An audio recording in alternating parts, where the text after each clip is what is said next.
Okay, everybody, welcome back for Build to Profile Module 7. What are stocks and how to trade them? Reminder that trading involves substantial risk of loss and is not suitable for all investors. Past performance is not necessarily indicative of future results. Just because you have an edge once doesn't mean you keep it. So you got to keep working, keep staying ahead of the game, increasing the skill. The objective for this module is what are stocks and how to pick and trade stocks using profiling to both find and qualify opportunities. This is the module that everybody gets excited about. So we're going to look at what stocks are. We're going to talk about how to actually make money with them, what to look for, what do I look for, and some initial ideas on qualifying opportunities using the profile. This is going to be a lot of fun. And in fact, this is, we're getting to this level and looking at these specific products after we've done the prior 6 modules, which set the framework and foundation to have this conversation. So hopefully this is very, very valuable. Okay, what are stocks? Well, a stock is a financing vehicle that companies use to unlock value or finance operations. What do I mean by unlock value? If you ever heard of an initial public offering or an IPO, it's where a stock that was privately held, meaning the ownership was held privately among owners or a partnership, is now being shared with people outside of the organization. So you can actually have an ownership stake in a company without being involved in day-to-day operations. You are paying money to acquire that ownership stake. When a company goes from private to publicly held, often there's a perception of what the company is valued at, which is where they set what we call the initial public offering at. And when people buy those stocks, the money transacted from that goes to the company and can finance future operations. So it can be a way to unlock value. Often you have entrepreneurs and startups and founders who make really no money for a long, long time, build up the perceived value of the company, and then when it goes to an IPO, a la Facebook, a la Twitter, a la Snapchat, and such, that's when they actually make their money. So think about this fundamentally, is that often when a company comes on to the stock market, the founder, the person who put all of their effort into it, is cashing out often. Now, often they'll retain some portion of ownership in terms of shares, but they're cashing out a lot. It can also be used as a tool to further finance operations. We'll talk about that here in just a second. And it's because it's loosely correlated to something we call the accounting equation. So for those of you who are not accountants or don't look at financial statements, there is something called a balance sheet. There's four primary financial documents that we always look at, and one of those is the balance sheet, and it's looking at assets equals liabilities plus the shareholder equity. So if I have $100,000 in assets and I have $50,000 in liabilities, then the shareholder's equity is $50,000. So if I have $50,000 in equity and I had 50,000 shares, then the book value of that would be $1. Now, you'll often find that stocks have a difference between the book value and the market value. Even when a company comes on in an IPO, you could actually compute what the value of the stock is by using this equation. You could say, okay, what are the assets of the company? Let's take the liabilities away. How many shares are we going to offer? Divide that by what the equity is, and that should give you the book value of that stock. Often the price is much higher than that. In fact, right now, if you go look at Amazon, Amazon is trading at 23 times its book value. So people look at stocks as a fundamental, is it fundamentally connected to the operation of the business? Often it's not. It's more derivative than it is like the actual real ownership or value of the company. So loosely correlated, mostly built on the perception of what's going to happen sometime in the future. Do we believe that this company is going to continue to drive earnings? Then that could lead to a higher share price. Okay, and companies can use stock, like the company itself, can use the stock as a way to raise additional cash. They often have banks of additional shares that are held that they can release out into the market. Typically, that's not a good view of companies that if they're trying to raise cash and they're putting more supply of shares out on the market, then that can lead to lower prices. If a company's doing well, they can actually buy stock back that they could then reissue at some point in the future to finance operations. And that's some of the ebb and flow that takes place and part of the game, which can be really, really confusing. We're going to try to simplify all that. Okay, how do you profit and lose with stocks? Because you can both profit and you can not profit. Purchased in shares, so there's a share, and you can find the share price of a stock. I'm going to show you a couple resources here where you can find the share price of the stock. And then the appreciation, the profit loss is based on the change, sometimes by minute, sometimes by day, sometimes by week, of that share value. They're out in the open market on exchanges, and based on the perception of how the company's doing, those products are traded day in and day out. There is typically a commission that is associated with placing the trade.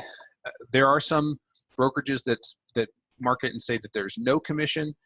Often they are still getting paid, but it's between the spread of the bid and the ask, as we talked about the bid and the ask in one of the other modules.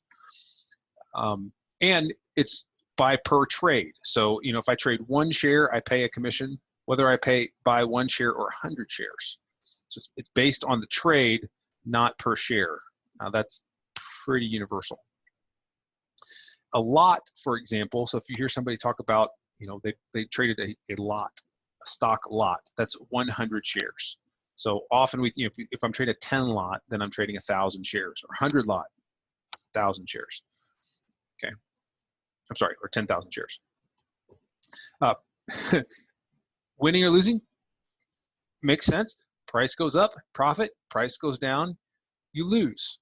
And this is, dollars and cents. So if a stock is trading at $33 and it goes to $34, then you made $1 in profit if you had one share. If you have 100 shares, you made $100 in profit. Okay.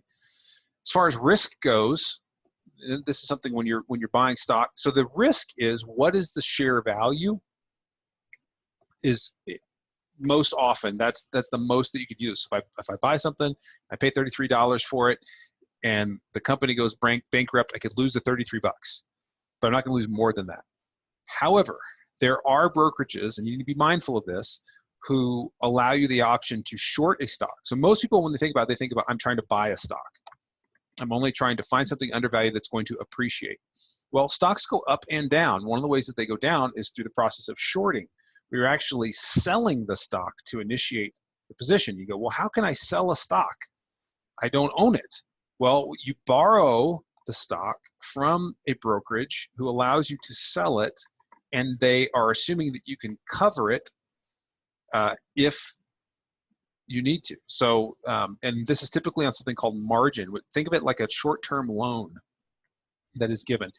If you short a stock and the stock appreciates or continues to go higher in price, you can lose infinite more. So, just like if I'm buying the stock and it's $33 and it goes to zero, I can only lose 33 bucks. But if I short the stock at $33 and it goes up to 60, or it goes up to 100, or it goes up to 150, I can lose infinitely by shorting a stock. It doesn't mean that it's not valid to short stocks and that can be a good way to trade the market. You just have to understand the risk. So you have to have hey, here's an absolute place that I'm wrong. Okay. Now, in my view, and again, this is just my opinion, but there are good stocks and there are bad stocks, and you're gonna hear from all kinds of people, hey, trade this or trade that. I want to tell you, this is where most of the big players pay attention and where you can find some success. So when I think about stocks, and I think about it in terms of good or bad, let's talk about good, is that they're somewhere in the $10 to $30 price range. I don't trade penny stocks. You'll find people will say, oh, I found the stock of some unknown company and it's like 30 cents or 60 cents. There are actually requirements for a stock to be listed continuously on an exchange. It has to be above a certain price. Some of those it's like $1, some of it's $2. If it's a $10 share or more, then it's a decent company. There's some equity in that company. It's going to be around for a while. I've seen lots of penny stocks that just boom, they're gone, and so I stay away from those. They have 1 million or more shares traded each day. So a million more a day in liquidity. Why is this important? Because as we talked about in the prior module, the bid and the ask, when you have a product where there's lots of people wanting to buy it, that bid and ask is really tight. Typically it's just a cent wide. So if I want to buy a stock that's trading at 33.09, I could probably buy it at 33.10 and sell it at 33.09. It's that tight. If I have a company that's trading 1,000 shares, I might see the last traded was 33, but if I want to buy it, I got to buy it at 33.25, and I could sell it at 32.88. It's a very wide bid-ask spread because there's not as many participants. Optionable. So we're going to talk about trading options in a future module, but for right now, when I look at a stock, I go, can I trade options on this? And why that's important is, given the last module we talked about with statistics, I can predict an expected range on a stock by having options traded around it. So we're going to look at some screens of some stocks here in a second, and one of the things that we'll look at is it optionable? And then finally, is it have an ATR that's between 50 cents to $1 a day? That means, as we talked about this with stats, does it move, 50 cents to $1? Why is that important? Well, say I wanted to day trade stocks and I want to trade 100 lot. Okay, if I have $10 a share on a product that trades 50 cents a day, and I buy 100 shares, then I could make $50 a day. I could make $100 a day. Maybe over a week, if I could maybe capture $250 out of that range. Okay, so it's telling me that there's a pretty good range in that stock that gives me greater opportunity. Bad stocks are penny stocks, less than $1 million in volume, not optionable, and they're under that 50-cent trading range. I want stuff that moves. I want it to be liquid. I want it to be able to generate expectation around it. I want to know it's a solid stock, solid product to trade. I can trade lots of stuff that's low valued and exotic and all this kind of stuff, and it's wonky. Stick with the stuff that fit these criteria. And the cool thing is, you're going to find lots of products that fit this criteria. So to that end, let's do some scanning for some stocks and do that in a way that makes it real easy. So we're going to look at finviz.com. We talked about that earlier. So you can go over here to finviz.com, right? Looks like this. And they've got ads and all. That's what you get for when it's cheap. And we're going to scan for stock that has an average volume of 1 million shares or more, that is under $30, that is optionable, and has an ATR of 50 cents or more. So here's where you go to do this. You go here and click on the screener, and then we're going to look at the fundamental. Let's do the fundamental one here. And it wasn't as technical. So they're trying to sell me all kinds of stuff here. Okay, average true range over 50 cents. Descriptive. Okay, can I option it? It's optionable. What's the price? Price is under $30. What is the average volume? Average volume is over 1 million. Okay, now look, this generated a list of 169 stocks. Think you could find an opportunity in 169 products? Absolutely. Absolutely.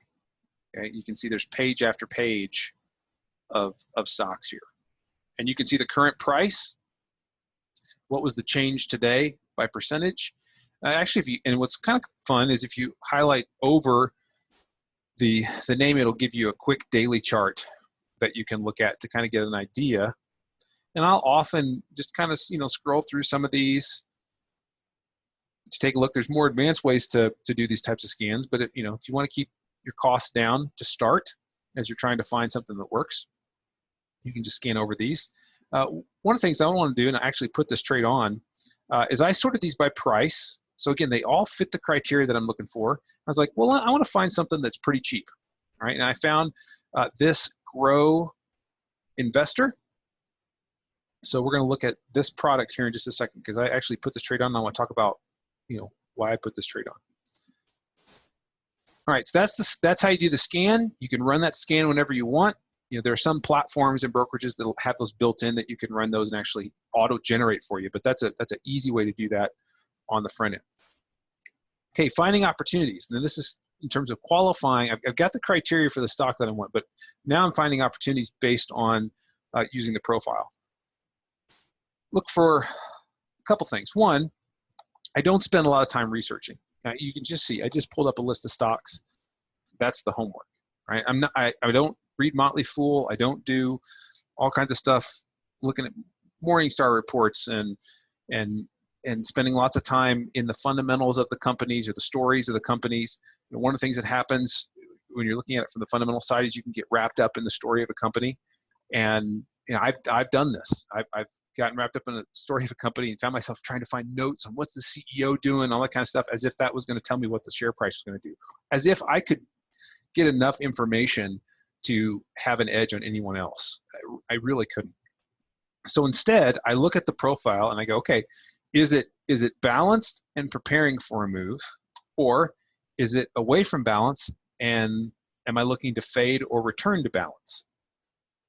So is it balanced and looking for a move, or is it away from balance and coming in? Now, if you remember from Module 4, when we talk about how profiling can help you find opportunities and even how it can help you see things that other people can't see, we talked about nodes within the profile.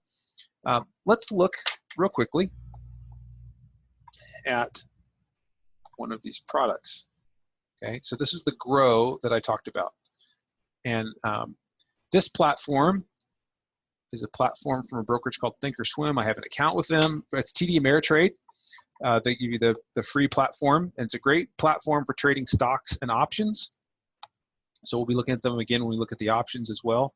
But I start at a high, basically the longest time frame that I can look at. So this is a 3-year weekly chart, and then I've got a 2-year 1-day chart. Okay, and a couple things. I've got a volume profile. So this is for the last 3 years. This is a volume profile. So these are the volume at price traded for the last 3 years in this GRO. Okay, so if we look at this for the last week, so these are weekly. This is the range of a week, and these are open, high, low, close bars. So this is the open, the range, and this is the close of the current week. This is last week. So you can see this week we have a higher high and a higher low. And last week we are also trading right around this larger area of value on the last 3 years. Now, if I look at 2 years in a 1-day chart, still very much. Use our pin tool to kind of help see some of this stuff. Very much in this balance area. So balance is where we have acceptance of the auction. So acceptance, this is a high volume node. Yeah, here's a low volume node, here's a high volume node. And we watch the behavior around this. Well, moves initiate from high volume nodes. So on a larger area, we're at a high volume node. So I know a move is coming in the stock. Something is happening, something's happened over the last couple months. And by the way, these are monthly profiles. Okay, so this is November, December. We're now starting the profile here in January, and we're right at the 2-year value area, or point of control. That's what this red line here is, the point of control. And I'm noticing that the implied volatility, so we talked about implied volatility is one of our stats, that it's fairly high and staying fairly high, which is why we're seeing these wider ranges. Note back here where we, tighter ranges each day, the volatility was lower. So, and this generated by the option prices around it, which is why optionable is important. That can tell me, are we going to continue to see good ranges or not? So this, at a high level, I'm kind of in a large area of acceptance, and I'm looking for this thing to move. Now, if I look at the last month, there are kind of two areas that are of interest. One is up here around 579, and another is here at about 425, okay? On these nodes, we find, because it's an area where people have accepted it, we often get acceptance in the auction slows around those. Low volume nodes we tend to trade across, and slow again at high volume nodes. So it can be an area that we can look to target or have some expectation of. Now, so I'm interested because we're between these two nodes of last month, all right? That's intriguing to me. And for the week we have a higher high, so we're seeing some trending to the upside from a price action standpoint. Now I go and look at it a little bit closer. So this is a 20-day, 30-minute, a 5-day, 5-minute, and then a market profile. So these are 30-minute profiles that collapse down on each other to give me an idea of where is this product going. Okay, one of the things that I find interesting here is that when I look at this for basically a month of data, I've got this node here. So it's the highest volume node the last 20 days is below me. So that means that if the price goes lower, that it's likely to slow down around here. I have this node up here that I identified earlier, and we had a big move that occurred on Tuesday, and now we've traded sideways for 2 days. So think, this is an auction that's gone higher. Now it's kind of going sideways, which means we're accepting the higher prices of this move, and there's really no excess. So my expectation is that we're going to go and we're going to get this node up here. So I actually bought 100 shares today, and I'm targeting this 579. Now, I'm willing to add to this position, and the question is, where would I add to this position? I'm willing to add back down here to this 408. So if we come down here, before we get up here, I'll add another 100 shares, which will put my average somewhere around 450, okay, right around this node. And then where am I wrong? I'm wrong if we get a close on a day below this level, because what was support now becomes resistance to the upside. Okay, so that's the trade on this product. Let's look at some of the others that are FTR. Here's another one. Let's pull this one up. This one I actually even liked even more. Key thing to look at here is that we have a high volume node over here that for a long period of time, Frontier Communications was trading up here. Big move down here, kind of trading sideways. So we found a floor at about $7. So there's an area up here at $80. Now I think we'll go there, I don't know. But when I go look at the shorter time frame, notice where the 20-day is, and here is a weekly. So this is like 1 month, and this is 1 week of value. We're kind of stuck in between. When I looked at the profile here, on this is the time-based profile, I noticed that we opened, tried to trade lower, couldn't, came back and traded through the initial balance high to close above it. We talked about day types. This is a neutral extreme higher day. It's a pretty high confidence that we're going to trade higher after that, because the auction basically said it tried to go lower, couldn't, comes back through and close above that. That's a special day type. So I see this big node here at $8.04 on the way to $9 as an opportunity to be long. I bought the stock. I'll be long the stock. I'll add for a test down here to 683 when we talk about the 4 behaviors. We could come down and test this level, which would be support, which would put my average somewhere in here. Target remains the same. And then if we get a daily close below, I'll bail on the trade and reassess later. But this is based on the behavior of the auction. I don't care what the financials say. I don't care what some analyst says. I'm not trapped up in the story of the company. I'm really looking at the auction. Why? Because the auction is telling me where is value. So, you know, price of the stock goes back and forth around the perception of value. And I'm just looking at how's it auctioning, which is so helpful because it keeps me at a place where I can have an edge relative to people who spend hours and hours doing research that doesn't go anywhere. I had a friend that was at a pretty prestigious business school, and you know had to do a report where he had to look at a stock and give a price target on the stock. So he does 42-page research report, all the stuff on the company, and then basically picks a stock price out of thin air. You know, it's just a projection. And I could look at it and go, yep, a couple minutes on the profile, and I know what I'm going to do and what I'm not going to do. And because I'm trading where the auction is and where I can see where people have done business, I can see where they have been willing to do business and not do business. That's giving me insight into all the participants of the market. So the really smart quants that are trading, you know, that have physics degrees and trading on desks and building algorithms, and Joe Blow retail trader, the whole gamut. Everybody is looking at the same prices, looking at the same chart. And I can't be smart enough to know all the fundamental reasons why the stock goes a certain way, but I can watch the behavior and be where I need to be.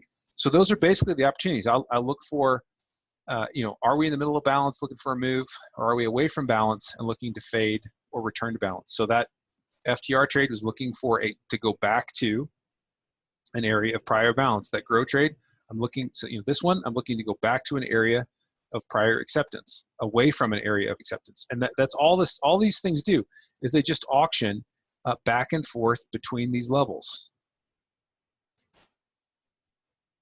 Okay, so that we just play ping pong between these, which is what makes these so great targets. And that's a real target because people have really done business there. So it increased the likelihood that we could go back to that. On grow, you know, same thing. Here's an area of acceptance. We're at one right here. We've come from a larger one, so good chance we're going to go and test up to this prior area of acceptance. It's pretty simple. Pretty simple. And it has to do with, you know, the 4 questions. It allows me to know, hey, where am I right? Where am I wrong? What would tell me that I'm right? What would tell me that I'm wrong? What's the opportunity? You know, on this one, I'm willing to get to, you know, a 2 lot, and you know, down here, as long, because if I, you know, this is still the target. What would tell me that I'm right? Well, if we continue to trade this way, I'm obviously right. If we trade below this level, then I may be wrong.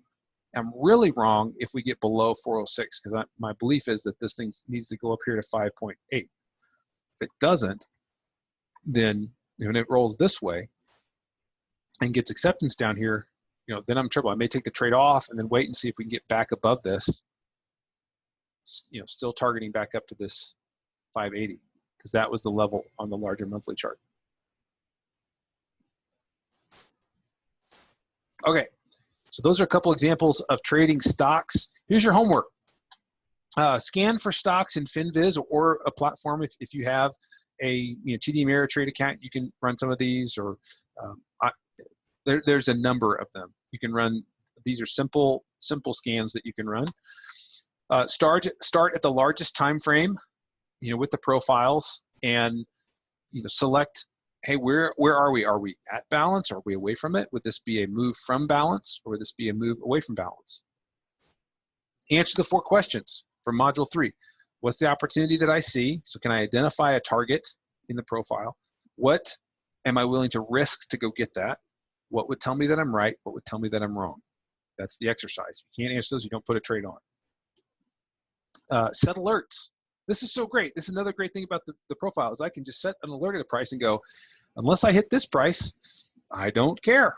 I'm just going to go on my merry way. So I've got these alerts set on grow, and unless we hit those prices, I'm not going to look at it. I'm just going to let it do its thing. Okay. Trigger on daytime behavior. So What I liked about Grow today is it had an opportunity to try to go lower, couldn't, came back to the prior day's value. So this is daily value. This is 5 days, it's 1 month, but it tried to get away from daily value, came back to it.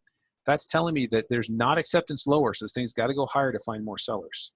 Okay, so I'm triggering on the day time frame and practice this 100 times. Track your performance. Find out whether you have an edge or not. And again, practice.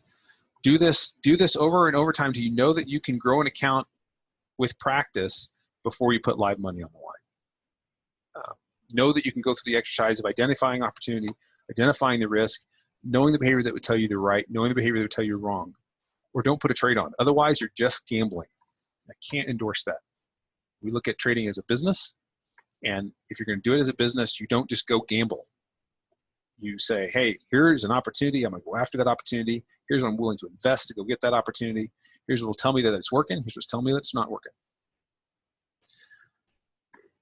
If you would like the templates for Thinkorswim, if you have a TD Ameritrade account, I mean, it's not an endorsement of TD Ameritrade. I don't have a relationship with them other than I have an account, but happy to share those templates with you. Just send me an email. Review the video, complete the homework, proceed to the next module. Shoot me an email. If you have additional questions, give me a call. Keep pressing on. That is Module 7. That is what stocks are and how to trade them.